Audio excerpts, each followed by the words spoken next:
कोशिश कर रहे हैं कि दरिया सतलुज के पानी ने कितनी तबाहकारियां मचाई और लोगों का कितना नुकसान हुआ। मेरे पास एक अंकल जी मौजूद हैं, इनके भी 3 मकान थे जो पानी की नज़र हो चुके हैं और मकान मुकम्मल तौर पर गिर चुके हैं। अंकल से बात करते हैं, वो इस हवाले से क्या कहना चाहते हैं। अस्सलाम वालेकुम। वालेकुम सलाम। अंकल जी, आपके कितने मकान थे जो गिरे? तीन मकान ने मेरे, तीनों ही गिर गए हैं। तिन्ने गिर गए और समान बेचे ने जिहड़ा सी वो भी बर्बाद हो गया। क्यों अक्खां दे सामने सारा कुछ ये नहीं कोई ये नहीं कि लोग ओले वाली गल ही नहीं की साडी। ਅਸੀਂ ਅੱਖਾਂ ਸਾਹਮਣੇ ਵੇਖੋ ਜਿਹੜਾ ਹੱਕਦਾਰ ਹੈ ਉਹਨੂੰ ਹੱਕ ਦਿਓ, ਜਿਹੜਾ ਨਹੀਂ ਹੱਕਦਾਰ ਉਹਨੂੰ ਬੇਸ਼ੱਕ ਦੇ ਨਾ ਦਿਓ। ਕੋਈ ਵੀ ਭਾਵੇਂ ਮੇਰਾ ਰਿਸ਼ਤੇਦਾਰ ਹੈ ਭਾਵੇਂ ਕੋਈ ਵੀ ਕਿਸੇ ਅਮਰ ਦਾ ਉਹਨੂੰ ਮਾਲ ਨਾ ਦਿਓ। ਜਿਹੜਾ ਦੇਣਦਾਰ ਜਿਹੜਾ ਲੈਣਦਾਰ ਹੈ ਉਹਨੂੰ ਦਿਓ। ਸਾਡੀ ਤਾਂ ਮਜਬੂਰੀ ਬਣੀ ਖੜੀ ਹੈ। ਮੈਂ ਟੈਂਟ ਵਾਸਤੇ ਵਿਗਨ ਗਿਆ, ਮੈਨੂੰ ਰਾਤੀ ਬਾਰਿਸ਼ ਦੀ ਕਣੀਆਂ ਆਈਆਂ ਨੇ, ਸਾਡੇ ਭੇਜਣ ਨੂੰ ਮੇਰੇ ਬੱਚੇ ਬਾਹਰ ਬੈਠੇ ਨੇ, बच्चे भी बाहर, फैमिली भी बाहर, सारा कुछ सारे बाहर समान थले। हाँ जी सारे जी बैठे अल्लाह के आसरे ते बैठे हैं। तलवार पुल ते गवर्नमेंट ने एक कैंप बनाया, उत्थे कोई सहूलत कोई सानू सहूलत नहीं मिली। सहूलत मिल रही जे उन्हां लोकां नूं जिहड़े पिछों आ रहे हैं, जिन्हां दा शनाख्ती कार्ड मुल्तान दा है, कोई बहावलपुर दा है, कोई कराची बैठा है, वो आके चल के बैठे। डीसी साहब दा कह रहे हैं जी असीं उत्थे स्कूल सानू नहीं पता किन्ने दित्ती है डीसी दा। साडा चल के वेखे डीसी आ गए, डीसी दा आने कोड डीसी इत्थे आया नहीं साडे कोल आके ना किसी ने वेख्या ना ले साडी पुछताछ नहीं कीती, ना एसी आया ना डीसी आया, कोई भी नहीं आया।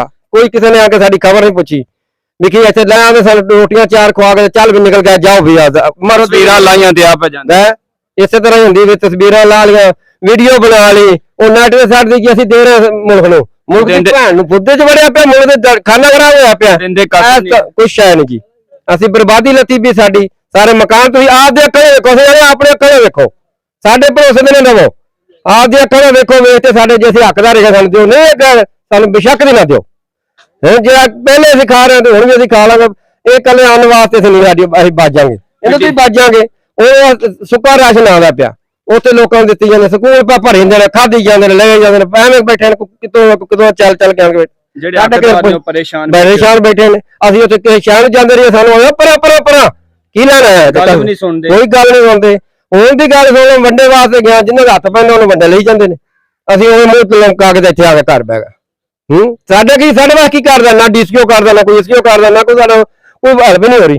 ਜਿਹੜਾ ਫਿਲਮ ਬਣਾ ਕੋਈ ਕਿਸੇ ਨੇ ਸਿਰਫ ਫੋਟੋ ਬਸ ਬਣਾਈਆਂ, ਫਾਰਮ ਕੀ ਕੀਤੀ ਆਦੀ ਪੂਰੀ ਲਾਂ ਚੱਲ ਆਇਆ, ਜਦੋਂ ਸ਼ਰ ਲਈ ਹੁੰਦੀ ਜਾਂਦੀ, ਇਧਰ ਹੀ ਬਾਂ ਹੁੰਦੀ ਜਾਂਦੀ, ਕੰਧਾਂ ਜਿਹੜੇ ਰਹਿ ਗਏ ਉਹ ਵੀ ਡੇਕ ਤੇ ਪਾਸੇ ਕਰਨ ਦੇ। ਲੈ ਅਸੀਂ ਉੱਥੇ ਵੇਂਦੇ ਫਿਰਨੇ ਨੇ ਮੂੰਹ ਵੱਲੇ, ਸਾਨੂੰ ਕੀ ਫਾਇਦਾ? ਕੋਈ ਫਾਇਦਾ ਨਹੀਂ ਸਾਡੇ ਵਾਸਤੇ ਹੈਗਾ।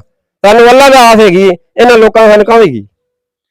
जी आपने देखा यहाँ के जो बसने वाले लोग हैं वो बहुत ज़्यादा परेशान है, मगर हमारे डिप्टी कमिश्नर साहब के लिए भी लम्हा फिक्रिया और एसी साहब के लिए लम्हा फिक्रिया। ज़िली इंतज़ामिया को शर्म आनी चाहिए कि जो हकदार लोग हैं वो हक के लिए तरस रहे हैं। अगर बात की जाए सैलज की, जानवर भूखे मर रहे हैं, बीमार हैं, मगर सैलज लेने के लिए जाते हैं, अपना आईडी कार्ड भी साथ में लेकर जाते हैं, मगर इनको सैलज नहीं दिया जा रहा, इनको वंडा नहीं दिया जा रहा, इनको मेडिसिन नहीं दी जा रही। मगर जो दूर दराज से लोग आए हैं, जिनका सिफारिश है, जिनका ताल्लुकात है, वो अपना फोन करवा देते हैं, जी मैं फलां के जानने वाला हूँ, हमें इतना राशन दे दें, इतना सैलज दे दें, वो लेकर आ रहे हैं। मगर यहाँ पर जो हकदार लोग हैं उनको उनके हक से महरूम रखा हुआ है।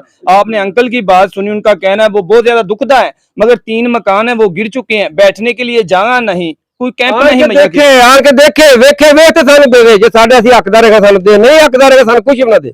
असि सानू किसी की जरूरत नहीं हैगी, किसी शय नहीं। राती बारिश का मकान बन गया, मैं बच्चे किधर लेके जावां? सारा राती कणियां देंदे ने, अल्लाह के फिर दुआ कीती, या अल्लाह सानू माफ कर दे, जे साडे गलती कीती या अल्लाह सानू माफ कर दे, सानू माफ कर दे। साडा असीं बर्दाश्त करन जोगे नहीं हैगे, साडी इन्नी की जमैश नहीं हैगी। असीं बहुत माड़े लोग हाँ, साडे नाल कोई साडी जास्ती हो रही, साडे नाल इत्थे आंदे ने फोटो बनाइयां नैट ते देतियां, साडे धीआं भैणां सानू खिदमत कर रहे, साडे कीमत ते घट्टा हुंदी आ। तुसीं मैं सामने देखो, अपने सामने भी हकदार जाके पासे भी लोकां दे मकान वेखो, जो किते डिगा ते तुसीं दिओ, हक ते बनदा है। इह ते नहीं हैगा मैं इत्थे बैठा और तो बाहरों आ गया, लै जी शनाख्ती कार्ड, एक भैन चों मगरों आया खड़ा, उन्हें सिफारिश की खड़ा, लो जी दो जी इहनूं, ਉਹ ਭੈਣ ਦਾ ਡੋਲਾ ਦੇਣਾ, ਤੂੰ ਉੱਥੇ ਲਗਾ, ਤੂੰ ਬਾਹਰ ਸੁੱਕਦੇ ਬੈਠਾ, ਸਾਡੀ ਭੈਣ ਵੜਦਾ ਪਾਣੀ 'ਚ ਬੈਠੇ ਹੈ। ਸਾਨੂੰ ਕਾਹਦਾ ਫਾਇਦਾ? ਕੀ ਸਾਨੂੰ ਇਹਦਾ ਮਫਾਦ ਹੈਗਾ? ਕੋਈ ਡੀਸੀਓ ਆਵੇ, ਏਸੀਓ ਆਵੇ, ਆਣ ਕੇ ਵੇਖੇ, ਵੇਖ ਸਾਨੂੰ ਦੇਵੇ, ਨਾ ਸਾਡੇ ਹੱਕਦਾਰਾਂ ਸਾਨੂੰ ਨਾ ਦੇਵੇ। ਅਸੀਂ ਆਪਣੀ ਜ਼ਿੰਦਗੀ ਅੱਲਾਹ ਤਾਲਾ ਸਾਡੀ ਬਰਸੇ ਕਰੇਗਾ, ਅਸੀਂ ਅੱਲਾਹ ਦੇ ਹੁਕਮ ਨਾਲ इंशाअल्लाह ਅੱਲਾह ਦਾ ਸਾਨੂੰ ਕਰਨਾ ਕਰਾਉਣੇ, ਸਾਨੂੰ ਬੰਦੇ ਨੇ ਕੁਝ नहीं करना। जी आपने देखा कि अंकल जी बहुत ज्यादा गुस्से में हैं। गुस्से में भी क्यों ना हूं, क्योंकि उनका हक है जो वो खाया जा रहा है, बड़े बड़े लोग उनका हक खा रहे हैं, मगर क्या किया जा, नाम इनका लिया जा रहा है कि जी जो सलाब में मुतासरीन है उनको मदद की जा रही है, उनके साथ तामन किया जा रहा है, मगर इनके साथ तो तामन कोई भी नहीं कर रहा। ये तो बहुत ज्यादा परेशान है, दलीलो खवार हो रहे हैं। जो यानी कि ये बोर्ड के हकदार हैं, इनका अफराद घर का अफराद घर का कोई अफराद बीमार हो जाता है, उनको ये बोर्ड नहीं मुहैया की जा रही। ये क्या करें लोग, ये पानी से गुजर रहे हैं, मगर जो दूर दराज से दरिया की सैर करने के लिए आ रहे हैं उनको बोटें भी दी जा रही हैं, वो तस्वीरें बना रहे हैं।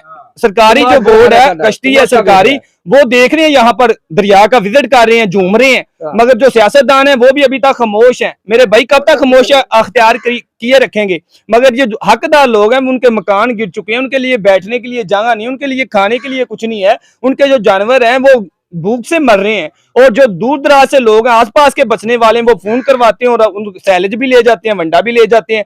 जो हकदार लोग हैं वो यहाँ पर यानी कि गाली निकालने पे मजबूर है। गाली कैसे ना निकालें, दुख की वजह से गाली निकाल रहे हैं। कुछ लोग होंगे जो कहेंगे जी गाली निकाल रहे हैं, गाली कैसे ना निकाले मेरे भाई। जो यानी कि इनको इनका हक है वो भी नहीं दिया जा रहा, मगर जो इनका हक है वो खाया जा रहा है। कौन खा रहा है जी इनका हक? इनके हक को जो खाने वाले हैं उनके लिए कानून का रास्ता अपनाया जाए, उनको सजा दिलवाई जाए। मगर जो यहाँ पर राशन आ रहा है और सैलेज आ रहा है उसको एक ऐसे तरीके से तकसीम किया जाए, हकदारों तक उनका हक भेजा जाए, ताकि उनको भी उनकी सहूलियात मुहैया की जा सके। मगर आज खुदा की कसम मैंने यहाँ गांव में आकर देखा, मुझे दिली दुख हुआ, मेरा दिल खून के आंसू रो रहा है कि यहाँ देखा कि बच्चे, नौजवान, हमारी बहनें, माएं यानी कि खुले आसमान तले जिंदगी गुजार रहे हैं। छत भी नहीं है, छत भी गिर चुकी है, मगर क्या कि सरकारी तौर पे खेमे की फरमाइश कर रहे हैं, रिक्वेस्ट कर रहे हैं, मिन्नतें कर रहे हैं कि जी हमें एक खेमा दे दें ताकि हम अपने बच्चों को यानी कि छत दे सकें, मगर वहां पर कुछ भी नहीं है।